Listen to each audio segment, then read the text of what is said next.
నమస్కారం, AB news కి స్వాగతం. నేను మీ జన్ను. డయాలసిస్ కేంద్రాన్ని పరిశీలించిన బీజేపీ నాయకులు డయాలసిస్ నిర్వహణపై సంతృప్తి.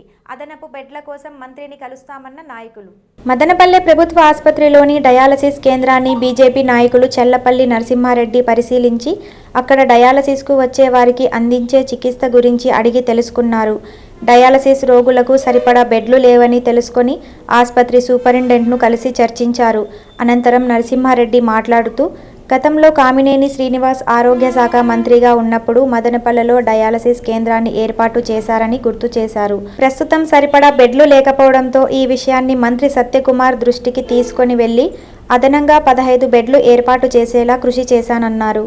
ఈ కార్యక్రమంలో విజయభారతి విద్యా సంస్థల చైర్మన్ డాక్టర్ ఎన్ సేతు, ఆకుల కృష్ణమూర్తి, డాక్టర్ అజ్మతుల్లా ఖాన్, బర్నేపల్లి రవి, కోసూరు భవానీ తదితరులు పాల్గొన్నారు.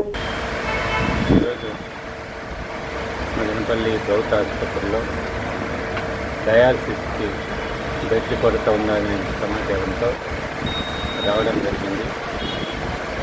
ఈ కొరత విషయాన్ని గౌతమ్ దృష్టికి తీసుకెళ్ళి రాష్ట్ర వైద్య ఆరోగ్య శాఖ మంత్రి సత్యకుమార్ గారు కూడా ఈ విషయాన్ని చెప్పి బెడ్లు పెంచేటువంటి చేయాలని చెప్పి చూడడం జరుగుతుంది. గతంలో కూడా కామినేని శ్రీనివాస్ గారు ఆరోగ్య శాఖ మంత్రిగా ఉన్నప్పుడు ఇక్కడ ఈ డయాలసిస్ కేంద్రాన్ని వారే వచ్చి ప్రారంభించారు గతంలో. అప్పుడు ఇక్కడ బీజేపీ నాయకుల యొక్క విజ్ఞప్తి మేరకు ఇప్పుడు కూడా తప్పకుండా ఈ బెడ్లను పెంచడంతో పాటు డయాలసిస్ సంబంధించి ఏ రకమైన కొరత లేకుండా చేయాలని చెప్పి మంచిగా చూడడం జరుగుతుంది. తప్పకుండా పని పూర్తి చేయాలి. 2017లో చల్లపల్లి నరసింహారెడ్డి అన్నగారి అభ్యర్థన మేరకు ఇక్కడ డయాలసిస్ కేంద్రాన్ని అప్పటి ఆరోగ్య శాఖ మంత్రి కామినేని శ్రీనివాసరావు గారు మంజూరు చేయడం జరిగింది.